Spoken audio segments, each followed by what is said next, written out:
So what can I do to help you? Oh, you want to start with the first one or the last one? However you want. You're the boss. All right, so the first one was Ice Hunter, right? The first one, sort of informally in the series, the first one was Ice Hunter. Yeah, that was the very first one.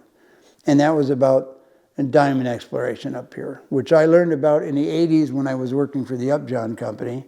And I saw a little clip that, and it was probably in the Northwoods Call. I don't know if you remember that publication or not, but it was sort of the publication for the outdoors and the environment in the state.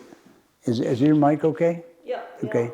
And so I saw this little thing, and I clipped it out of the paper and threw it in a file, and I thought someday I may look into that and see if there's a book there.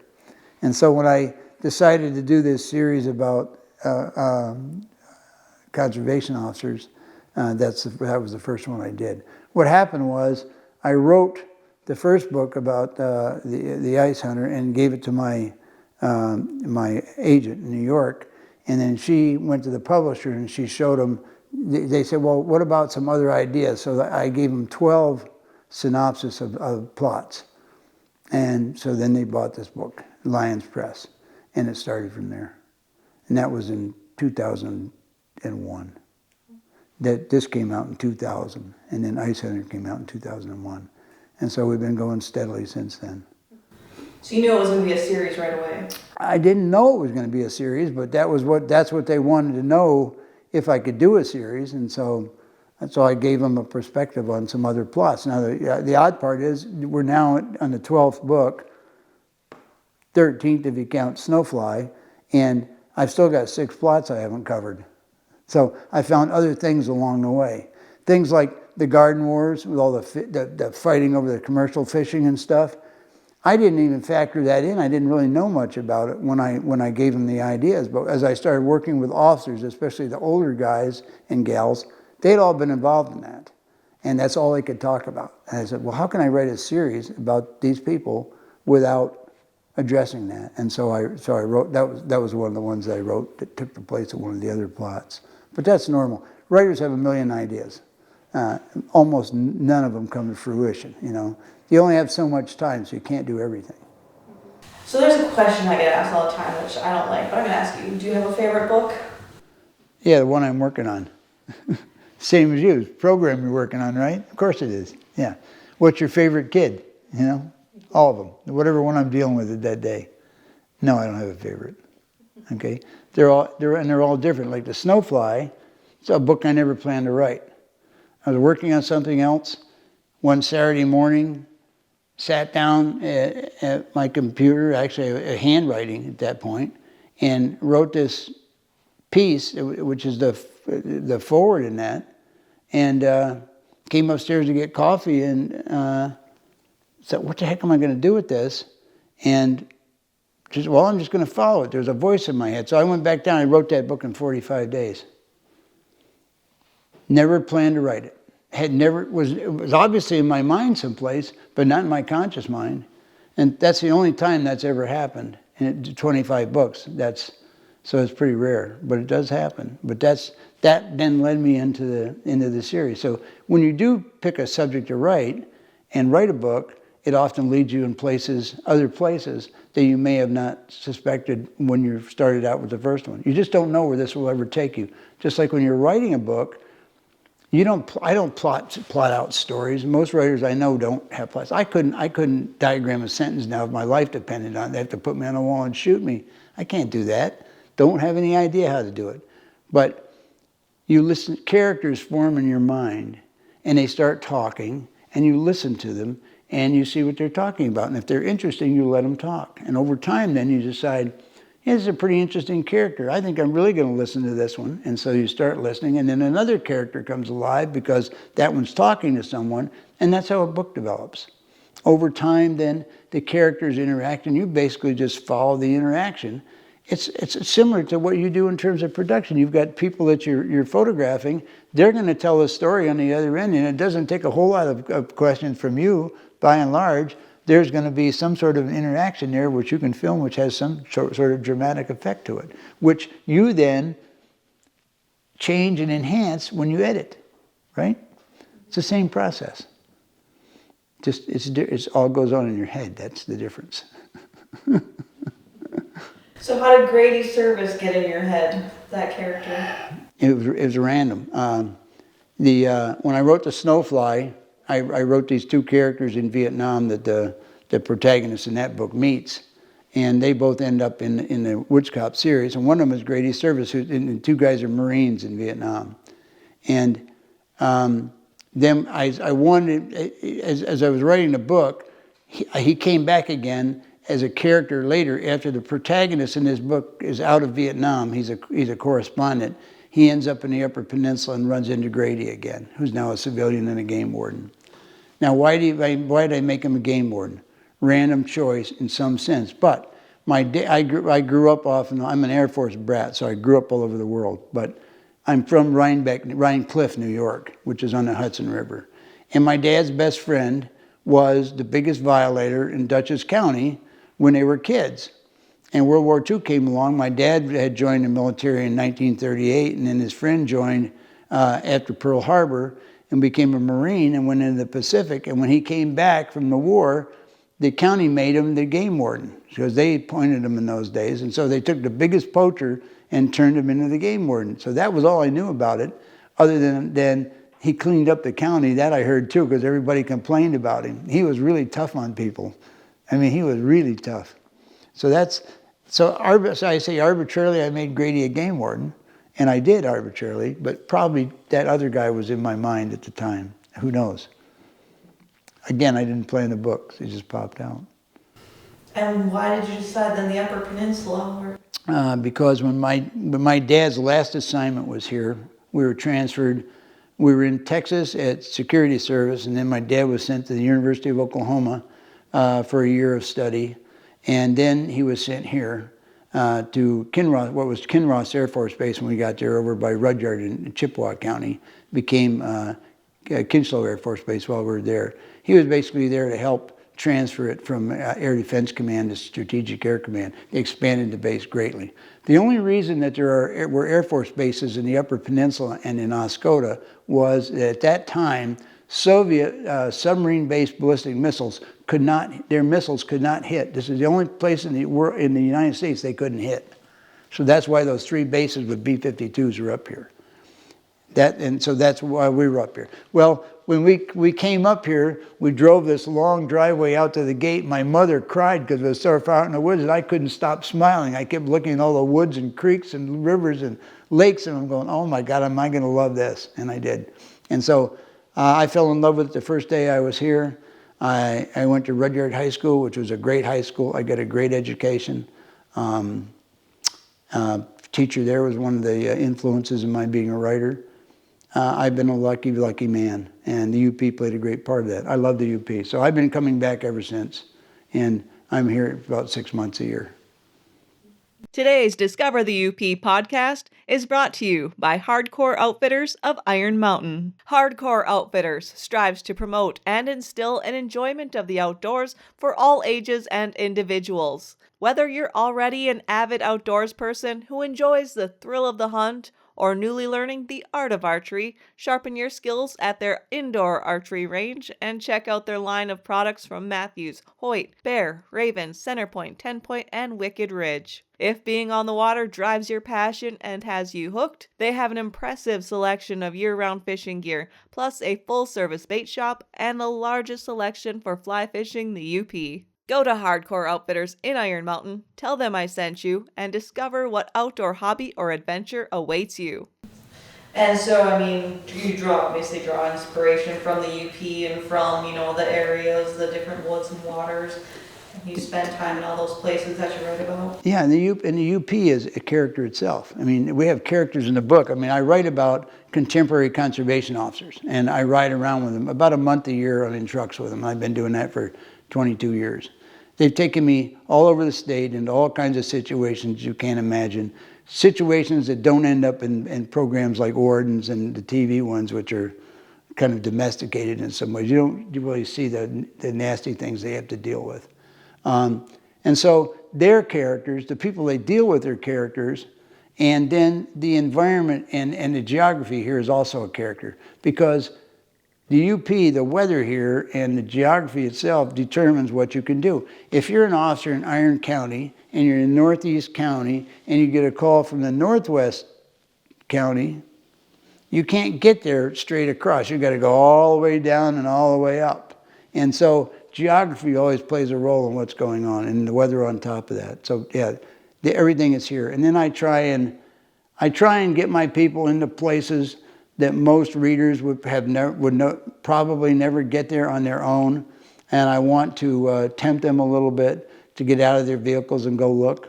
And so I make it as fairly easy as I can for them to find, with one exception being the Mosquito Wilderness area, which is where Grady Service more or less lives or lived for a long time.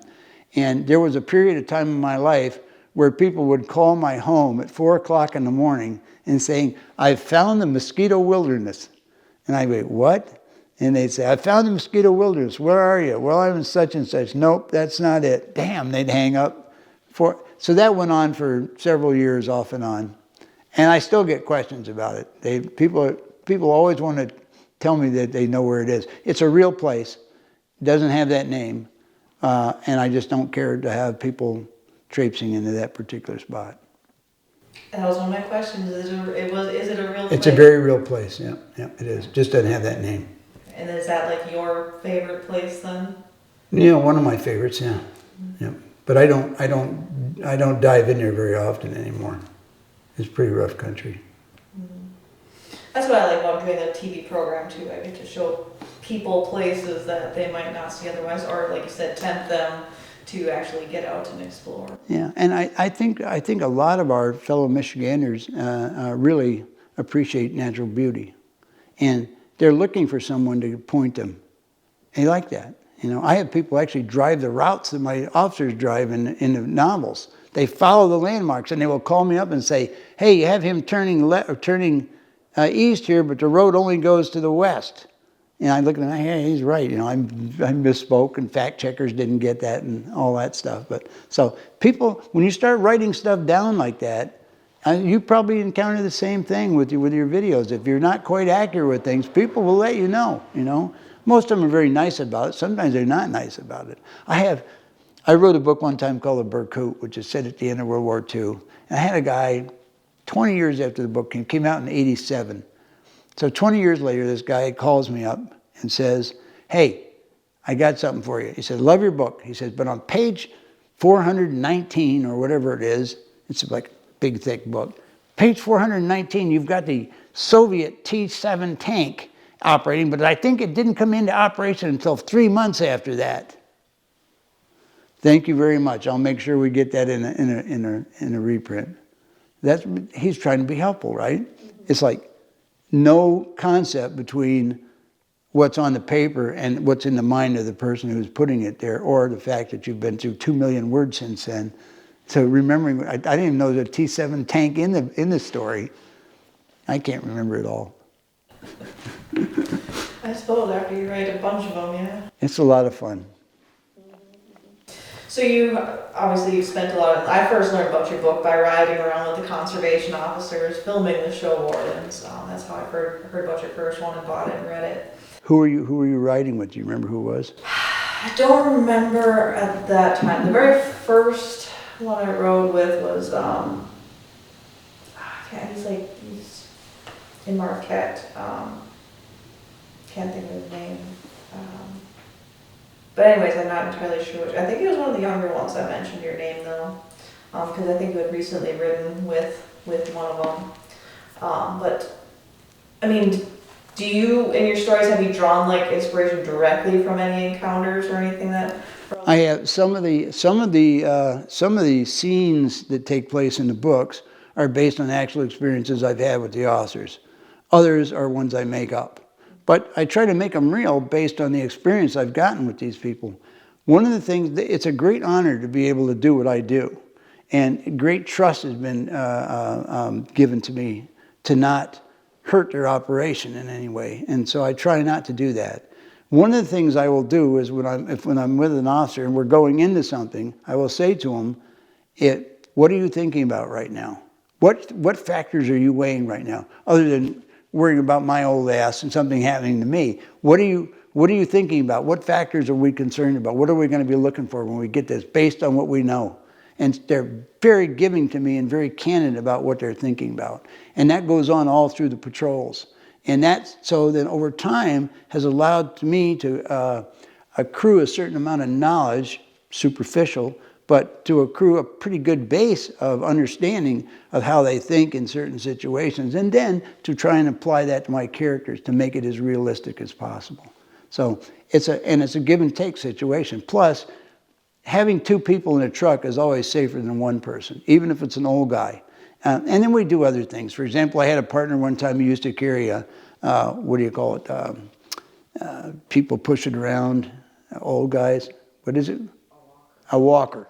And he had a truck when I patrol with him. And if we go into certain camps where we'd had problems and stuff, I'd take my teeth out. I got all my teeth knocked out one night on patrol with these guys. But so now, when we'd go out, say, okay, we're going to do the act. So I take my teeth out, so I have no teeth, and I'm all cripped over, and I get out and get the walker out and start walking around the yard. He goes up to the camp or to the house, knocks on the door, and they come. And if they don't say anything, I just keep patrolling on foot with the walker and checking stuff. I found illegal deer and illegal bears and all kinds of stuff. But if they go, hey, what's that old man doing? I go, oh, that's my grandpa. They let him ride with me once in a while. He's got Alzheimer's.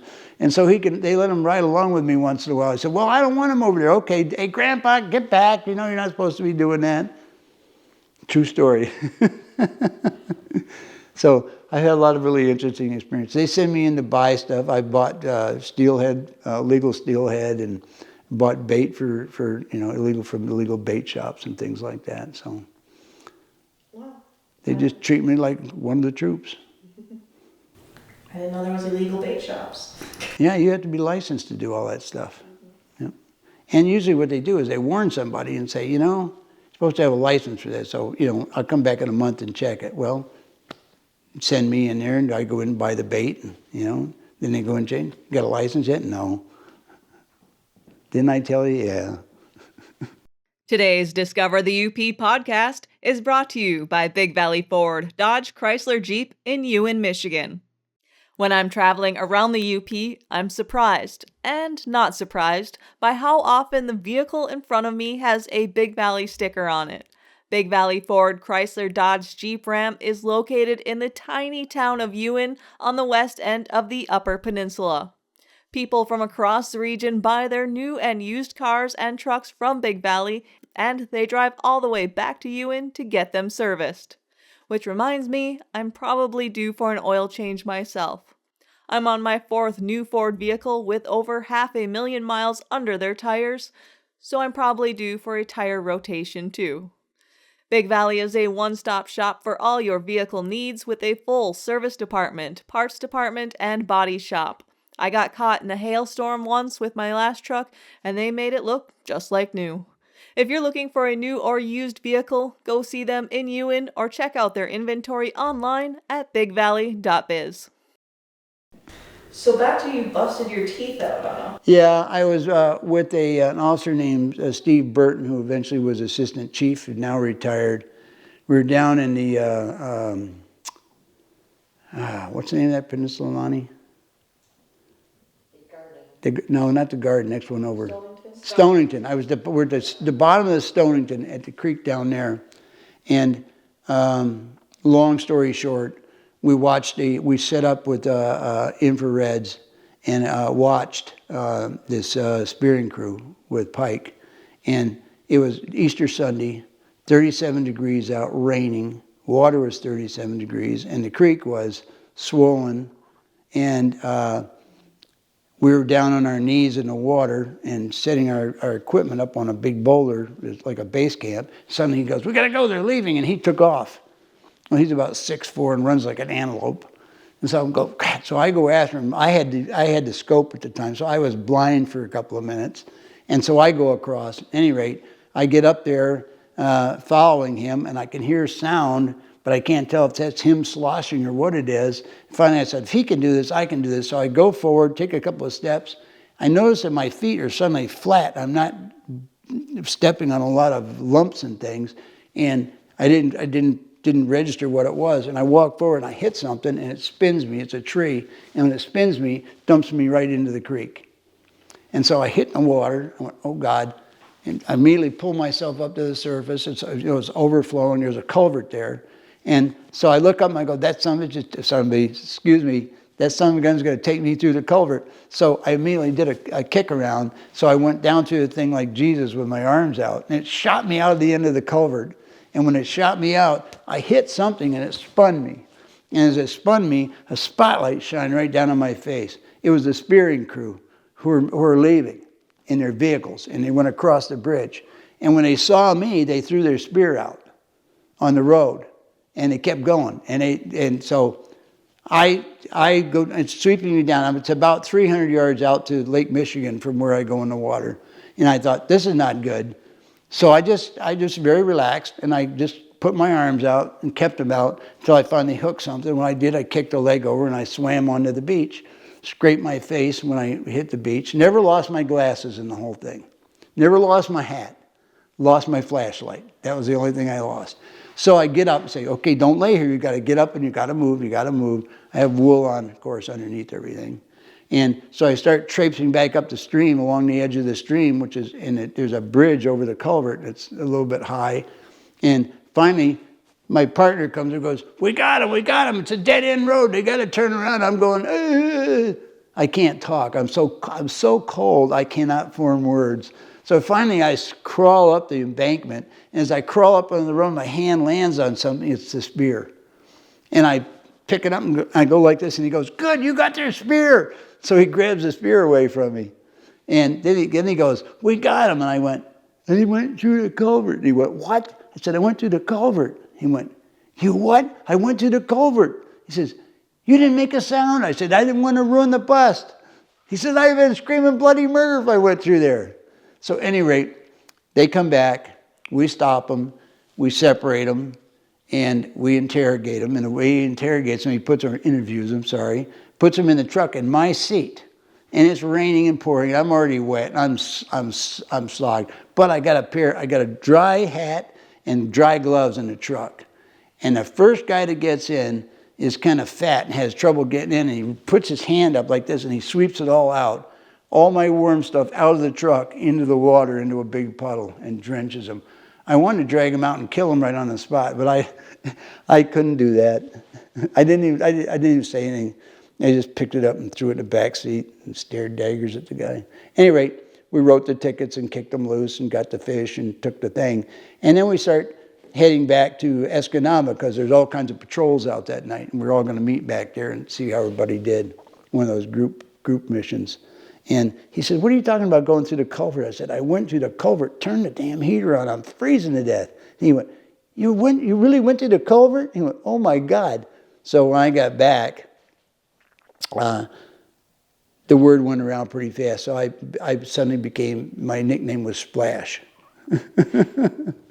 But then the next morning, I went home, I had back to my motel in Escanaba, got in the shower and heated myself up, went to bed. Next morning, got up, went to brush my teeth, and I touched my toothbrush against my teeth, and everything collapsed in. Everything broken all the way across the top and the bottom. No pain. Never felt any pain in this whole thing. There was no numbness in my face. Just all my teeth were dead. Everything was completely destroyed. So I said, I got to know what happened last night. So I got in the truck that morning. I drove right back out to where we were the night before to see what happened to me. And then I understood what happened and what went wrong, blah, blah, blah. So then I met my partner again the next night, and I did 5 nights of patrols with my teeth broken. Got back to Kalamazoo, and my orthodontist pulled all my teeth and put in the fake choppers. And so I shed a little blood for the cause along the way. And I got a great story. And since I got a straight story out of it, I let my character have the same experience in one of the books. He gets to do the same thing. Which book was that? Is that? I think that's in Running Dark. I'm going to be picturing you then. Yeah. That's another thing about writing, another little trick, which you can't avail yourself of with this medium. And that is, people see on the camera what they see on the camera. But in a book, if you don't give a lot of physical description of somebody, each person's character looks different. It looks according to what they want it to look like. That's why movies often fail. If you've been following something for a long time, you have this picture of who the character is, and they pick a certain actor for the role. It doesn't look anything like yours, and it's like, I don't. That's not right. So that's one of the things that you consciously do as a writer, is to not provide a lot of detailed description for your main characters, so that people can make their own choices about the finites of what they look like, so that they've got a little sweat equity in the character themselves when they're reading. And the ownership then, it helps them over time. They buy into the series more. Interesting. I will keep that in mind. Remember, fiction is just lying for a living. It's different than politicians because we actually declare it. Okay? You own up to it. It says right on there, fiction, Now, fiction is made up of facts, but facts can be fake too. Today's Discover the UP podcast is brought to you by BAM Tools. My friend Andrew wants to help support this podcast, but didn't know how he should advertise his business, so here goes. BAM Tools is a small, family-owned and operated business out of Ewan, Michigan, but they cover the entire UP, delivering tools to all sorts of businesses. Inside the tool truck are hand tools, power tools, automotive shop supplies, and so much more. I should tell Andrew I need a new Grizzly cooler, preferably blue. BAM Tools is also a tech tire supplies distributor, and Travis is the guy behind the wheel of that truck. So if you see Andrew or Travis in a BAM Tools truck, tell them thanks for supporting this podcast. So each book, it's a different mystery. It's different hunting seasons, different. I said I have only read the first one. I started the second one. It's about, I try and build each book around some particular issue that relates to the outdoors or the environment or to law enforcement, and how that then impacts on these officers in the environment where they operate. So one is about endangered species, and one is about poaching. And one book, Buccular Dystrophy, is about the people who just can't help killing stuff. They're not going to shoot 2 deer. They're going to shoot 20 deer. They're going to shoot so many deer, they don't even remember where they are. And we got plenty of those people in the state. People think that's exaggerated, but it's not. And if you talk to some of the officers and some of the cases they've had, it'll blow your mind. The other thing that's interesting, and you asked me earlier, is it based on things that happen? Yes. But I make some scenes up, a lot of scenes. People cannot tell me which ones are real and which ones are made up. That's how bizarre a conservation officer's job is. They get into so many weird situations that you wouldn't believe it unless you actually were there to witness it. So oftentimes the ones that they're thinking are made up are the real ones, and the ones that they think are real are the ones that are made up. So that's probably a measure of writing skill or strategy or something, but I think it's just been a kind of an interesting experience to see people give you feedback that way.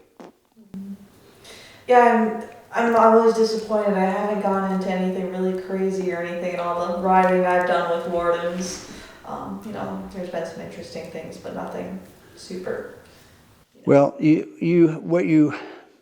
just depends on the time of year. Here's the other thing: when you're with wardens, there's always more than one officer involved at some point. There's backups and other people around. When you're actually out on a patrol, there's not. It's just you two guys, or you and you. If it's a female officer, it's she and you, and that's it. And there's no backup close to you. There's no county people. There's no state police close. There's no other wardens nearby, unless you think 50 miles is nearby.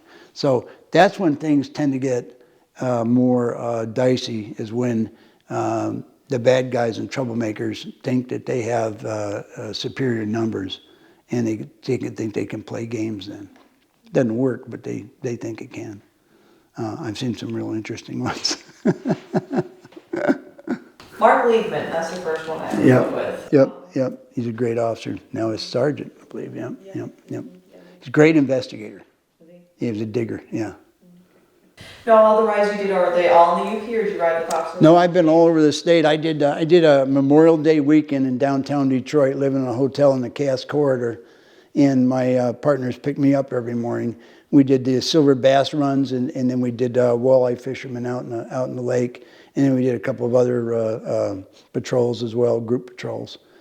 So I had been all over the state and done all kinds of things, aircraft spotting at night and all of that kind of thing. So the chiefs have been really supportive of me. The guy who was chief, Rick Asher, when I first started this, after Ice Hunter came out, I get a call one morning. I've never met this guy. He just got promoted. And he says, "It's Chief Asher." "Yeah, nice to meet you. Could you come to Lansing?" "Sure, Chief. When would you like me there?" "How about tomorrow?" There's there's no happy, softy stuff here. This is like, okay, fine. So next morning, I arranged to meet him at the Mason building at 10 or 10:30. I don't remember now. But I get there. Go in, sign in, tell them I'm there. They call up to the 5th floor. Downey comes in uniform, comes across, doesn't shake hands with me, just looks at me. "Heywood?" "Yeah." "Asher, follow me." So I follow him. We get in the elevator. We go up to the 5th floor. Now, law enforcement, have you been on the 5th floor in there? It's way in the back past everybody else, or at least it was then. So you got to walk by everybody, and everybody's looking at me. I thought, something's going on here, and I don't know what this is. I'm not comfortable with it. Get to his office. He goes in. He says, "Come in and close the door and sit down." So I step in, close the door and sit down. He sits down on the other side and says, "You got 2 bones to pick with you." I said, "What's that, Chief?" He goes, "First of all, if one of my men or women had ever slammed the door like your guy does in the first page of your Ice Hunter, I'd have fired his ass." I said, "Good to know, Chief, thank you." And he said, "The other thing is, you've got these guys carrying whiskey bottles that are rolling around the bottom of underneath their seats. They don't do that." He reached down in his drawer and he pulled out the flat and says, "Because they put flat bottles under there so they won't roll." He said, "Great job, I love your book." True story. I thought my career with the DNR was over. But he said, "You did a great job. I've had reports from officers. You're trusted here. Everything is open to you from now on. You want to go someplace, just go." And it stayed like that through several chiefs now in 22 years. They've been so good to me. No reason for it, but they've been really good to me. And I've tried to be good back. They're great. I met some great people, developed some wonderful friends, gotten to know their families, the wives, the kids, and all of that. It's a way of life. And that's why I'm going to write a 13th book after this out of service. He retires at the end of this book. But every officer I know, or almost every one of them, has a real adjustment that first year because they've lived this intense, varied, crazy way of life for so long that first year they're off from it. Even if they got something that they're doing formally, it drives them crazy not being out in the woods doing it. So I want to see how he deals with it.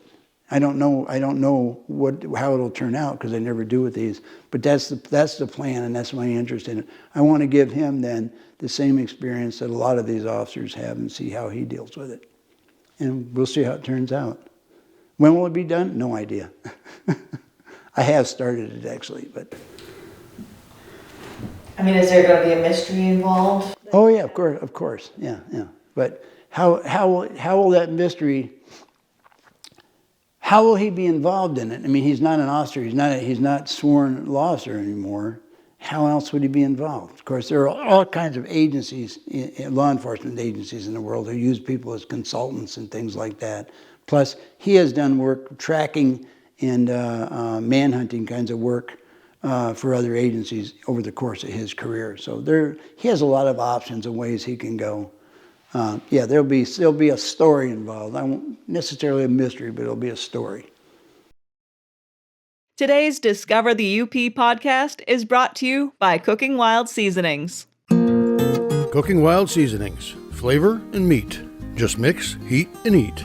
That simple? You bet. Now even easier with our new grab-and-go 4-pack cartons. 4 combinations to choose from. Whitetail Hunter, Deer Camp, Summer Sausage, and Fresh Sausage. Make it fresh, make it yours. Make it easy. Grab a 4-pack today. Available at various locations, including all Chris Northwood's neighborhood store locations. Find out more about Cooking Wild Seasonings at cookingwildseasonings.com.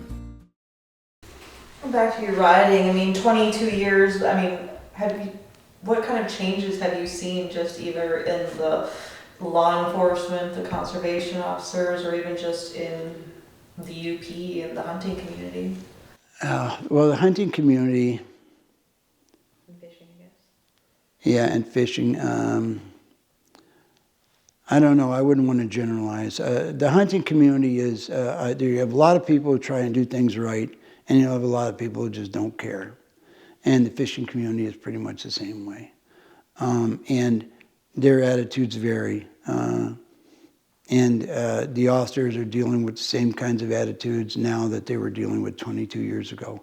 What I do see that's different is that among the very oldest officers, when women were first coming on the force, I don't think they were as accepted as they are now. But now they all go through the same academy.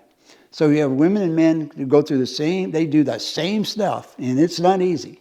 And they get out in the field, and that thing that I used to hear when it first started out, there wasn't a lot of it, but it was there. I never hear that again. That's gone. So that's a major change. And women do a great job in this because women listen better than men do. They're all trained to listen, and they all do a good job of it. But I think a lot of women are instinctually better than men at listening for whatever reason. And so that's a change I've seen. The kinds of things that we cover haven't changed. You see the same stupid things done, or foolish things done, or greedy things done, and they probably always will be done. Is there less or more? I don't think there's much less, except for jacking deer at night. That's changed. Before I started, that was prevalent in this state. Now it's pretty rare to get a night crew. And we can put up, we have, I'm not going to talk about how they do it, but we can mount a group patrol and work that, and it's pretty rare to get a crew now. Used to be not unusual to get 4 or 5 crews a night. We still use decoys, and we've got decoys for grouse, and we got decoys with turkeys and deer, and decoys for everything. Still get some daytime shooters with those, and some twilight shooters, but that night stuff is pretty much gone. And I think primarily what has happened, and this is what the officers think too, is a lot of illegal activity goes on behind private hunting camp gates. Behind gates is where the stuff goes on. And I had a friend of mine who was a fishing guide here in the Upper Peninsula one time, who was dating a gal, and after so many months or stuff, finally her family decided that he was probably worth including, so they invited him to the family camp in a mid-UP county. And goes out there, and the old man says, "You want to go brook trout fishing?" He says, "Nah, I fish all week." So the old man goes out, he comes back with 68 brook trout. Limit's 5. And he goes, "The limit's 5. He goes, "You know what? My great-grandfather owned this property, my grandfather owned this property, my father owned this property, now I own this property, my kids are on this property, and we're going to do what we damn well please. This is our land, and we do what we want on our land." I'm sorry, folks, not acceptable. But that is a Yooper attitude.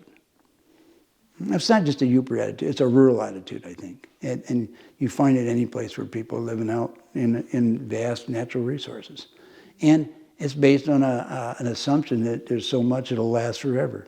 Well, you don't have to be on this earth very long to realize that's not true. If you have a little small trout stream, you and I and Lonnie, if we really decide to fish that stream out, we could fish it out in a year. Very easy, if you just take everything, it's really no problem. But a lot of people just don't think like that. So I see some changes. I think the officers are tremendously trained. I think the academy is very, very tough and demanding. And the officers come out ready on day one to do the job. It just takes a while then for them to learn their areas geographically and to learn what goes on where. One thing that doesn't happen, which has bothered me over the years, is that there's no formal process for a new officer coming into a county to meet officially with the person going out to brief them on, here are the things that I did. The logic, they tell me, is that they want them to discover the stuff on their own, not just follow the path that other person followed. And there's some value to that, I think. But I also think that if you've worked a county for 10 or 15 years, you know a hell of a lot about that county, and the new officer needs to know that stuff.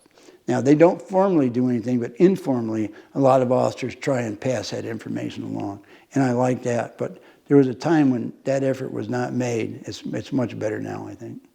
I mean, yeah, that's valuable information that they've spent 10, 15 years gathering. It's going to take somebody else another 10, 15 years. It's what businesses call institutional memory. You can't pay for that. That's what, when employees and organizations went from assets to expenses, you lost all the institutional memory. They got rid of all the old people who had been through all this stuff. And now the young ones have to relearn it all over again. So you're pay twice for it. And any organization goes through that. So, Woods Cops aren't the only books you've written? No, no. I've been busy. I've got a couple of books. I guess they're kind of a series about a Russian team at the end of World War II in Berlin. I've got another one about that Russian team that's built around the meeting between President Kennedy and Khrushchev in Vienna in 1961. I've got 3 collections of short stories, a memoir. There's 3 books in the Lute Bapcat series. Lute Bapcat is the game warden from 1913. The first book, Red Jacket, takes place during the strike here in Red Jacket, which is now called Calumet. And then there's a memoir. And then there's a book that came out last year, which is kind of Uper talk. It's called Limpy's Lexicon, but it's X-rated. And someday I think that'll come into paperback. That'll be good. So I've written a whole lot of different things and plan to continue to do so. I just today sent a note to my agent about 2 collections of short stories I just closed up. So it's on to something that's underway when we get home. Just don't stop. I die with my boots on, die with a pen in my hand. I write all my first drafts are longhand, and then I type them in. Yeah. So that's the way I'll go. Just stop over the desk with a pen in my hand, ink on the floor or something. Oh, you got the ink well and everything? Oh yeah. Because I type so fast, when I write fiction especially, I like to slow down and think my way through it. So I write with a pen. If I really want to slow down, I actually use a quill pen and India ink, and just, because that forces me to go really, really slow and think. Otherwise, I'm using a ballpoint or a flare or something like that. Today's Discover the UP podcast is brought to you by Copper Shores Community Health Foundation. One of the biggest opportunities that we have in Michigan's Copper Country is the Copper Shores Community Health Foundation. They are 100% focused on improving the health of our community with hundreds of thousands of dollars in grants and scholarships each year, as well as incredible programming like Meals on Wheels and a victim support team that helps victims of any crimes, and a team focused on improving the mental health of our residents. These are really invaluable resources for our area. I've assisted Copper Shores with local photography and videos and have seen firsthand the impact that they make. If you want to see the amazing work they do and maybe even support it by becoming a donor, visit coppershores.org.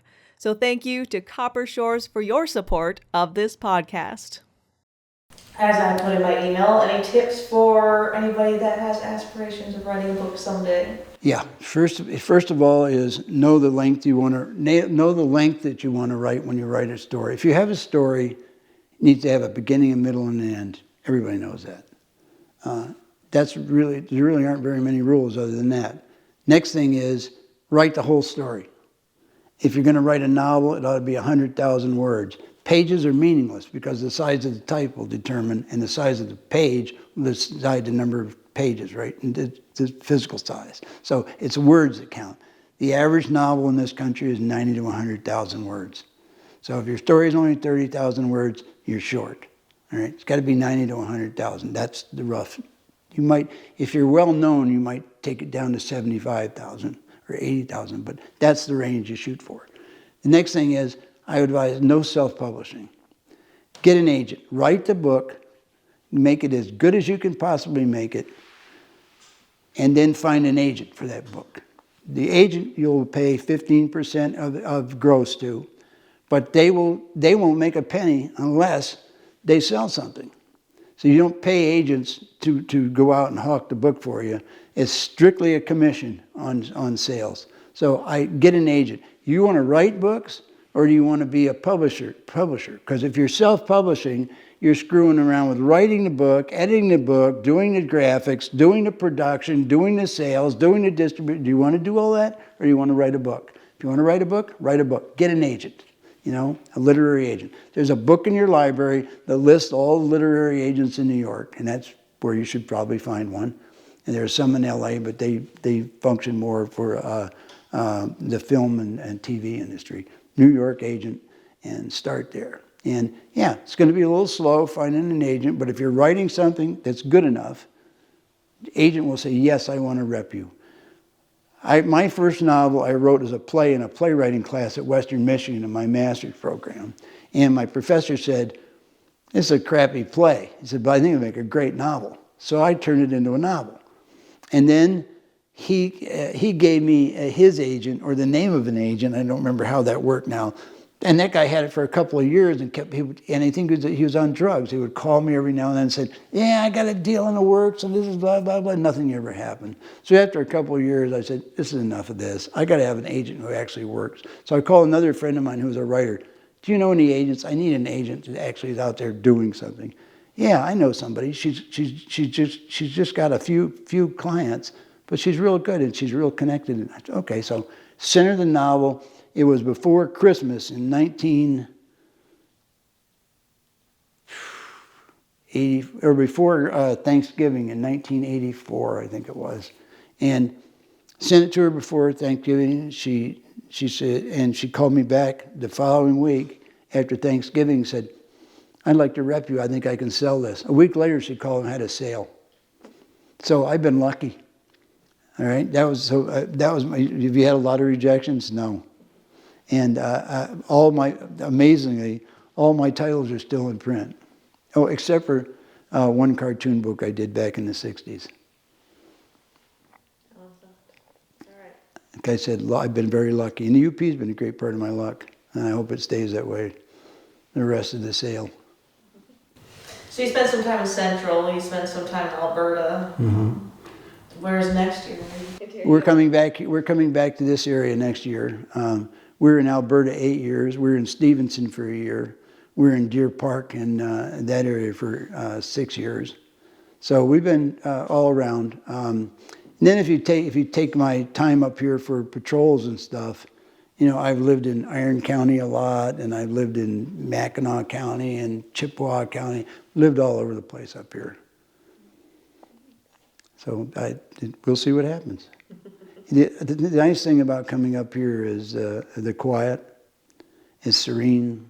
It's isolated, and you can get out and wander around the woods and let your mind wander, and you're not clouded over by a lot of other things. We don't have a TV up here, so we don't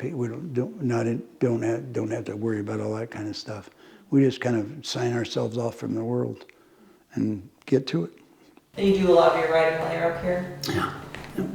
I'm usually up by 4 or 5 o'clock, and then I work till noon, and then go out and then we go out and do something else. So I can get in pretty much of a full work day, and I go 7 days a week, and that's just the way I've always been. And I think there will probably come a day when I'll have to slow down, and I'll figure that out when it comes. And until then, I just keep pumping the gas. And if I hit a tree every now and then or go through a culvert, so it goes. How long does it take you to come up with the title? I wrote that title about 10 years ago. I knew that would be the last title and the last line of the book. Years and years ago. If I whatever number it was going to be, this was what it was going to be. What the story was going to be, I had no clue. I mean, seriously, no clue.